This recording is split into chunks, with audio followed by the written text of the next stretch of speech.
வணக்கம். 1000 ஆண்டுகளுக்கு மேல் தொன்மையான தேவார பாடல் பெற்ற திருக்கோவில்களை தரிசிக்கும் நம் ஆன்மீக பயணத்தில் இன்று மதுரையில் திருவேடகம் என்னும் இடத்தில் அமைந்துள்ள அருள்மிகு ஏடகநாதேஸ்வரர் திருக்கோவிலை தரிசனம் செய்யலாம். தென்னாடுடைய சிவனே போற்றி, எந்நாட்டவர்க்கும் இறைவா போற்றி. ஓம் நமः சிவாய. மதுரையிலிருந்து சுமார் 20 கிலோமீட்டர் தொலைவில் அமைந்துள்ளது இவ்வாலயம்.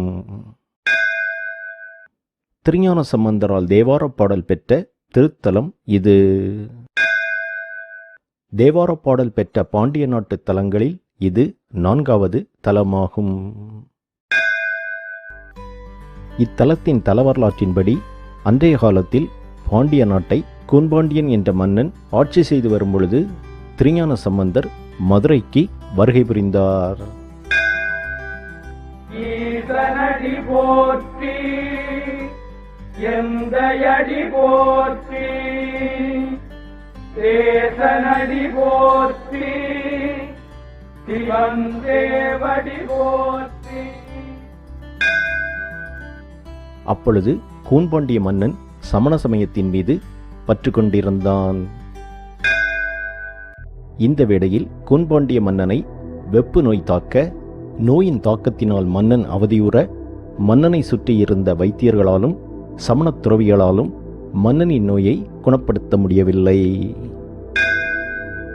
இந்த நிலையில் மன்னன் திருஞான சம்பந்தரை வேண்ட அவர் மந்திரமாவது நீரு என்ற பதிகம் பாடி மதுரை மீனாட்சி அம்மன் திருக்கோவிலின் திருநீற்றை மன்னருக்கு பூச மன்னன் வெப்பு நோயிலிருந்து விடுபட்டதாக அறியப்படுகிறது. அது முதல் மன்னன் சிவபெருமானின் பெருமையையும் சைவ சமயத்தின் சிறப்பினையும் அறிந்து அதில் முழுமையாக ஈடுபட மன்னனை சுற்றியிருந்த சமணர்கள் மன்னனிடம் திருஞான சம்பந்தர் தங்களோடு போட்டியிட்டு ஜெயித்துவிட்டால் தாங்கள் மதுரையை விட்டே சென்று விடுவோம் என்று கூற, திருஞான சம்பந்தரும் அதற்கு இணங்க சமணர்களுக்கும் திருஞான சம்பந்தருக்கும் சமயம் சார்ந்த விவாதங்கள் நடைபெற அதில் திருஞான சம்பந்தர் அத்தனை வாதங்களிலும் வெற்றி பெறுகிறார்.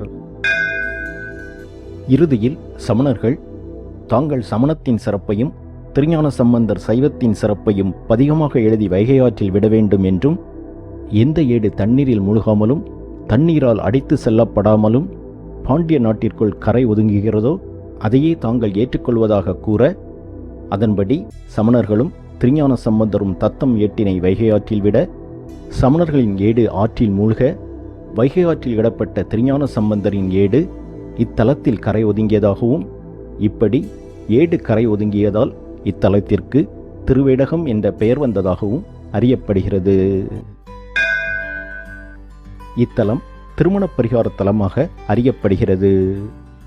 இத்தலத்தில் அருள்பாலிக்கும் ஏலவார் குழலி அம்மனுக்கு மாலை அணிவித்து அதனை தங்கள் வீட்டிற்கு கொண்டு சென்று 48 நாட்கள் அம்மனை நினைத்து விளக்கேற்றி வழிபாடு செய்து வர அவர்களுக்கு திருமணம் கைகூடும் என்று சொல்லப்படுகிறது.